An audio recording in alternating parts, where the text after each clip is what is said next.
ayer la Coparmex, el presidente de Coparmex, que es José Medina Mora, decía que México ya vive una crisis de constitucionalidad y que esto se podría agudizar si se acata o no se acata la decisión que determine la Corte hoy. Y bueno, lo que yo le quiero preguntar es si usted ha sopesado bien los efectos que esto podría tener en la incertidumbre en las inversiones e incluso en la afectación a la creación de empleos. ¿Y por qué no le preguntan a la Corte? ¿Por qué le preguntan a la presidenta? ¿Por qué no le preguntan a la Corte, el presidente de Coparmex, sobre su decisión? O sea, porque quienes están violando la Constitución es la Corte. Quienes están sobrepasándose en sus funciones es la Corte. Entonces, ¿por qué el periódico El Financiero o Coparmex no le pregunta a los 8 ministros de la Corte si ya sopesaron bien su decisión? Si 8 ministros pueden ir en contra de un pueblo de millones y millones de votos, por ahí de 36 millones. Si ya preguntaron a la Corte si puede ir en contra del constituyente. O sea, ¿por qué el tema es de la presidenta? Cuando es la Corte quien está queriendo legislar, cuando no tiene esas funciones en la Constitución. 8 ministros por encima de la Cámara de Diputados, de la Cámara de Senadores, de la mayoría de los congresos locales, de la soberanía que está en el pueblo.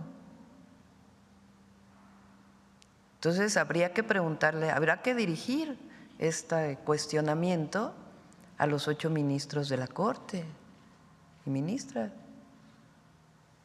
Bueno, quizás el sentido de mi pregunta es en que si usted ha sopesado las afectaciones que podría tener sobre la economía en torno a este choque de poderes, digamos, o sea, es el poder judicial por un lado, el poder ejecutivo y legislativo por otro, y esto lo que puede generar, o sea, más allá digamos, de las posiciones de uno o de otro, sino lo que puede generar en la economía, en la incertidumbre entre los inversionistas. No sé si usted ha sopesado eso. Pero regreso a la pregunta, ¿por qué la Corte no sopesa eso? Porque la decisión hoy está en ellos. Hoy van a empezar la discusión. Entonces, esa pregunta hoy recae sobre los ministros y las ministras, no recae sobre la presidenta. O sea, lo que está haciendo la presidenta hoy es decirle al pueblo de México que su voluntad la cumplió el constituyente. Y quien está poniendo en tela de juicio esa decisión es la Corte. Entonces, por eso digo, todo a su tiempo. Hoy le toca a la Corte, no le toca a la presidenta. Hoy le toca a la Corte la decisión. Entonces la pregunta es a la Corte, ¿ya sopesaron las y los ministros de la Corte la decisión que van a tomar? O sea, ¿por qué ahora dicen que defienden la democracia? Que defienden la Constitución. Bueno, si defendieran la Constitución, pues estarían defendiendo lo que ya decidió el constituyente. Entonces, el día de hoy esa decisión recae en la Corte, no en una minoría que quiere mantener sus privilegios. Hace unos días una compañera de ustedes me dijo que no son juez y parte, ahora sí.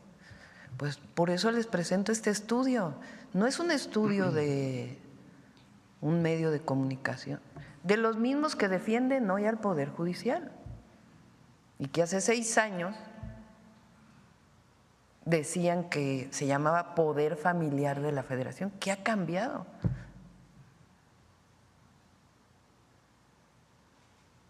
Si la propia ministra presidenta dice, sí, en efecto. Ahora, ¿no les gusta esa constitución? Pues no es un asunto de los 8 ministros, es un asunto de una decisión que tomó el pueblo de México. A la oposición, ¿no le parece bien? Bueno, vean el resultado de la elección. Entonces, hoy por hoy, esta pregunta que haces hay que hacérsela a los ministros de la Corte y las ministras de la Corte.